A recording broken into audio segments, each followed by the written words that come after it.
Assalamualaikum rekan-rekan pionir semuanya, selamat berjumpa kembali dengan Kampung Kripto, jumpa channel milik kita bersama. Hari ini seperti biasa ya, kita membahas informasi apa saja yang bisa kita bahas hari ini. Tapi sebelumnya kita ucapkan syukur dulu kepada Yang Kuasa, dimana kita sudah diberikan nikmat sehat dan nikmat rezeki. Semoga nanti sampai di fase terakhir, yaitu fase mainnya terbuat diluncurkan oleh Koratim. Amin. Langsung kita bahas informasi hari ini rekan-rekan ya. Nilai standar harga GCV menetapkan nilai standar untuk mata uang kripto Pi yang membantu pengguna mengukur nilai kepemilikan mereka dan membuat keputusan berdasarkan informasi tentang membeli dan menjual Pi. Keadilan dan transparansi mekanisme harga GCV dirancang agar adil dan transparan dengan mempertimbangkan berbagai metrik sebagai adopsi pengguna, penggunaan jaringan, dan permintaan pasar. Ini membangun kepercayaan pada jaringan Pi di antara pengguna, investor, dan regulator. Peningkatan adopsi harga GCV yang terpercaya dan andal dapat menarik lebih banyak pengguna dan investor ke jaringan Pi yang mengarah ke adopsi yang lebih besar dan cryptocurrency Pi dan peningkatan penggunaan jaringan. Stabilitas jangka panjang harga GCV yang stabil dan Anda dapat membantu membangun ekosistem yang lebih stabil dan jangka panjang untuk jaringan Pi, memastikan kesuksesan dan pertumbuhannya dalam jangka panjang. Integrasi dan pasar keuangan yang lebih luas. Harga GCV yang terstandarisasi dan transparan dapat membantu cryptocurrency Pi untuk diterima secara lebih luas dan terintegrasi ke dalam pasar keuangan yang lebih luas, memberikan peluang lebih besar untuk penggunaan dan adopsinya.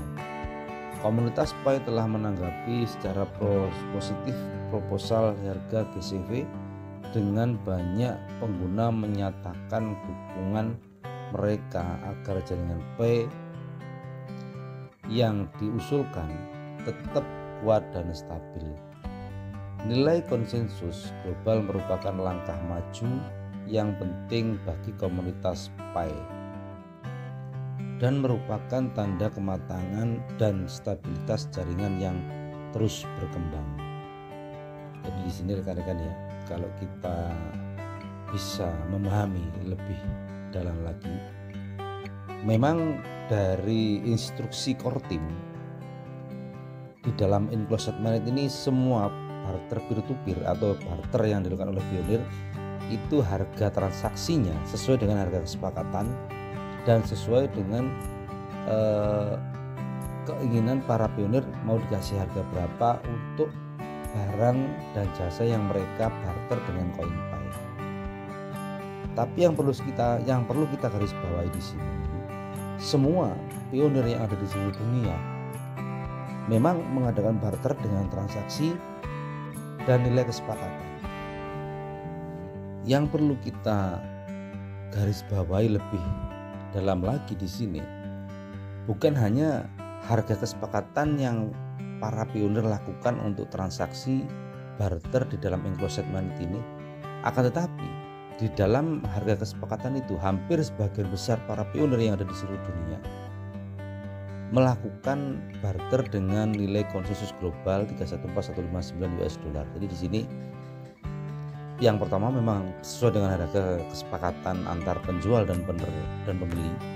Yang kedua, mereka melakukan, semua pionir yang ada di seluruh dunia, hampir semuanya atau katakanlah sebagian besar itu melakukan dengan harga kesepakatan 314159 US dollar di sini.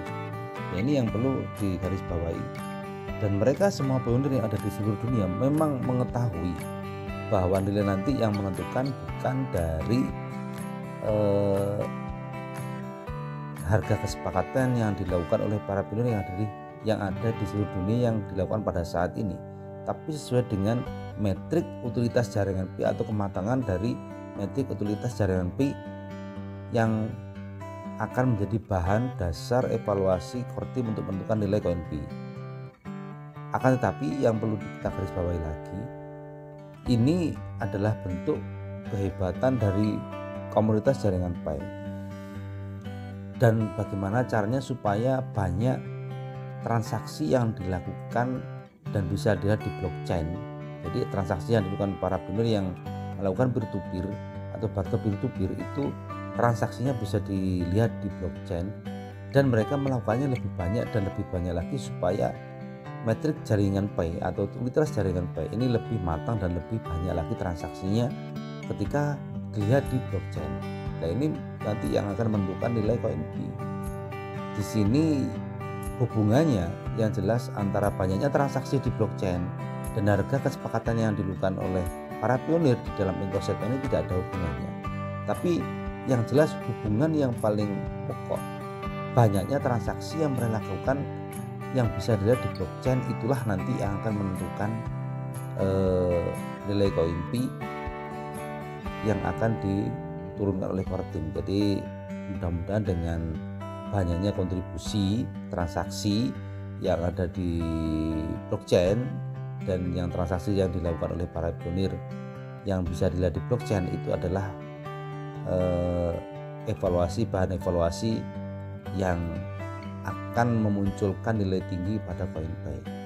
Jadi yang pertama, kontribusi peer-to-peer dengan harga kesepakatan itu sah-sah saja, dan nilai yang diberikan oleh para pionir dalam transaksi dengan nilai 314159 itu juga sah-sah saja, karena itu anjuran dari core team sesuai dengan harga kesepakatan dalam inclusive ini, dalam inclusive mainnet ini ya. Itu adalah anjuran dari core team. Tapi yang lebih pokok yang terhitung jelas nanti ketika core team melihat banyaknya transaksi di dalam blockchain, seberapa tinggi, seberapa matang untuk bahan evaluasi penentuan nilai pada koin P. Di situ ya, metrik utilitas jaringan Pi yang sebagai bahan core team untuk menentukan nilai pada koin P, itu yang lebih utama. Dan mudah-mudahan kita melakukan apapun yang bisa kita lakukan untuk kesuksesan jaringan Pi ini dengan kontribusi yang positif-positif saja, dengan kontribusi yang baik-baik saja, tanpa ada sesuatu yang negatif. Karena apa? Sesuatu yang kita lakukan baik, sesuatu yang kita lakukan positif, insya Allah nanti akan menjadi hasil yang baik dan menjadi hasil yang sesuai dengan kita harapkan. Kontribusi terus kita lakukan dan core team akan mempertimbangkan semuanya itu rekan-rekan ya. Bukan hanya dilihat dari blockchain, banyaknya transaksi yang dilakukan oleh para pionir, tapi juga pertimbangan-pertimbangan yang lain yang mungkin nanti bisa menjadi bahan evaluasi core team untuk menentukan nilai. Jadi seperti itu. Mudah-mudahan informasi ini bermanfaat buat rekan-rekan semuanya. Bila ada salah kata saya mohon maaf. Bila sesuai dengan rekan-rekan semuanya, semoga menjadi manfaat. Terima kasih atas waktunya, dan saya ucapkan wassalamualaikum warahmatullahi wabarakatuh.